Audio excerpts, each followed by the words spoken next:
স্বীকার করছেন কারাগারে বসে। আর আরেকটা জিনিস হলো, সেটাও কারাগারের অভিজ্ঞতা, সেটা হচ্ছে যে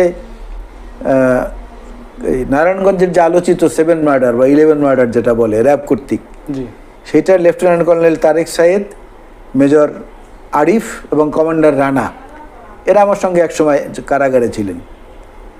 তারা তাদের অভিজ্ঞতা বর্ণনা করতে গিয়ে বলেছেন যে তাদের জীবনে কিছু ভালো কাজও আছে। যেমন বাংলাদেশের দক্ষিণাঞ্চলে নিষিদ্ধ দলগুলোর একজনের নাম ছিল তপন দাদা, তপন।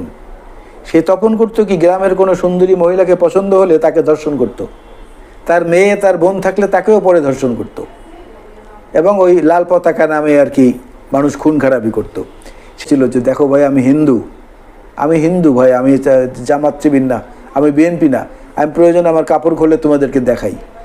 কিন্তু ওকে সামান্য সময় আসলে আমরা দেইনি, আমাদের মধ্যে কিছু